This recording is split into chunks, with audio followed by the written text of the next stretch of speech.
Hello YouTube and all the people of the internet and the people of YouTube.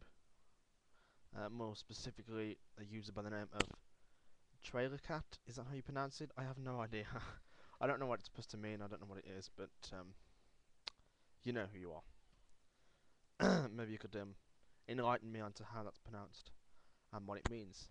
This is a good continuation of my favorite songs videos, part 3, and we're down to number 4, which is Halo by Depache Mode. Now, this song doesn't have the lyrical diversity of most of the songs that are on my list. It doesn't. Most of the songs that I listen to can be associated with several different things, but this, I don't really think it can. I think you can work around what the meaning is, but I think the basis is that it's about two people in love. Um, and it's a very dramatic song. It feels like it should be a big song, and it feels like something that you'd it feels like a song that's been worked on a lot because they wanted it to be perfect. I mean, I suppose you could say that about every song. Bands want every one of their songs to be as good as they can be, but this one's special, I think. Um, and it builds the song musically. It builds very well, and it doesn't peak too early, which is always a good thing because you don't want to peak a song, and you've still got 2 minutes, 3 minutes left. So it's put together quite well, and Dave Gahan's voice fits quite well. I think that's his name, Dave Gahan. Yeah, I think that's his name. His voice fits the song perfectly, obviously, because he wrote it that way. Um, and he doesn't try to force it when he's singing it. He sings it, and it flows naturally. It just sounds like that's how it should have been sung. Probably because he wrote it for him and for his voice. But and something also that a lot of people don't notice is the backing vocals, which if you get them wrong, it can be catastrophic. It can ruin a song. But if you get them right, as they did on this song, it can be brilliant. And they did get it right. The backing vocals were perfect, and the harmonies throughout, musically and vocally, were very good. So on a musical level and a vocal level, excuse me, on a musical level and a vocal level, it was a very good song. Before you get to the lyrical side of things, and there's a lot. Musically, there's a lot of stuff going on in this song. There's a lot of different noises that I don't know what they are. I think um, I know Depeche Mode like to mess around with computers and sound effects. So maybe that's some of this in this song because I can't make out any instruments in it. And the song sounds kind of industrial. It sounds like it was recorded on an industrial site or something with just whatever they found lying around. But it works. It sounds good. I'm not saying it sounds a mess. I'm just saying that's what it sounds like. I suppose it's quite a heavy song at its peak, and it's quite dark as well, which is typical of a lot of Depeche Mode songs.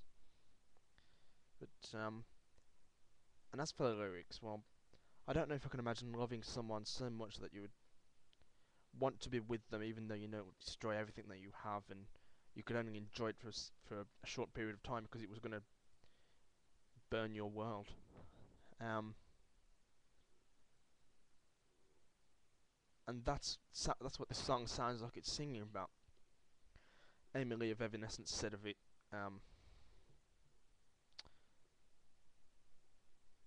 that it's like two people just saying, we might as well go for guilt now because we're going to pay for it later. And that's not quite as I'd put it, but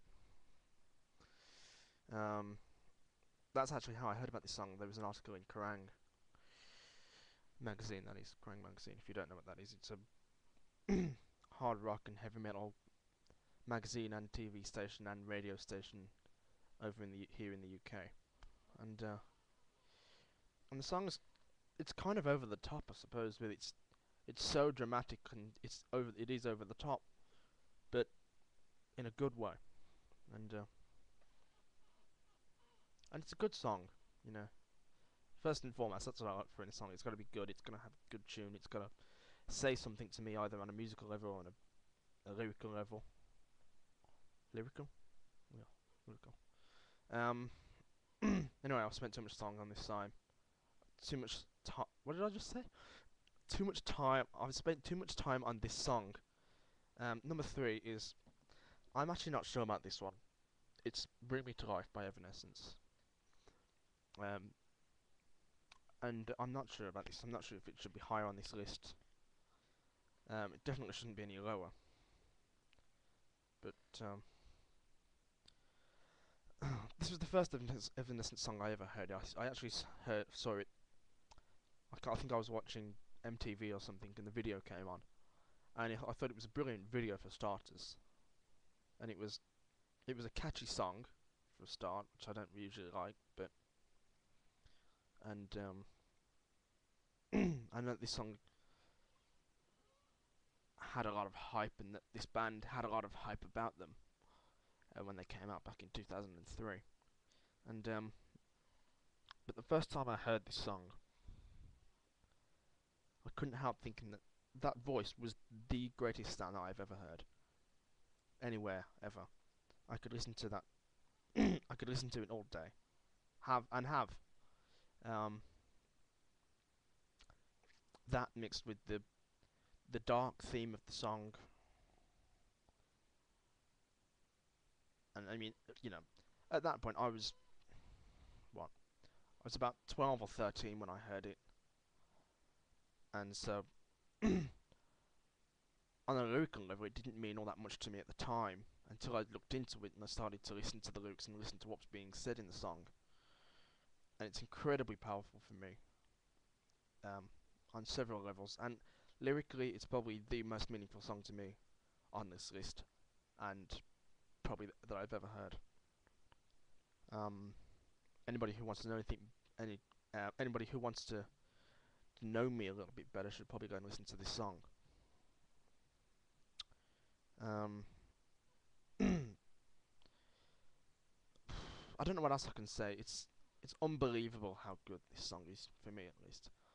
Obviously, other people don't think it's that good. I know people who hate it, and I hated it at first because of the fact that it was so popular. And, you know, this song was the main song for the film Daredevil, and it was the song that got them 14 million album sales and whatever else.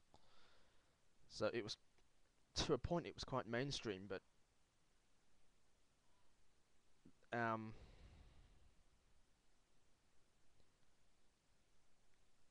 I think for the most part it was mainstream, and it was so popular because you know, she had a nice voice and it was catchy. I don't think it was popular for the reasons that I like it. I don't think it was popular because it's dark and heavy, and at the same time it's soft and powerful. But you know, I don't care anymore how many albums it's sold. I like it and it's moved me. This song has, so I don't care if it's sold 1 million copies or 100 copies. Not much else I can say about this song really. It's a perfect song for me. It's like the Ford Mondeo was described as the perfect car. If you want a car, that's a car. It's perfect. There's nothing wrong with it, and it's everything that you want. For me, it's the same with this song. It's everything that I want from a song. It is just about everything actually. I can't think of anything else that I would have asked for in this song. It's got that mix of classical piano and heavy guitars, and it's brilliant, I think.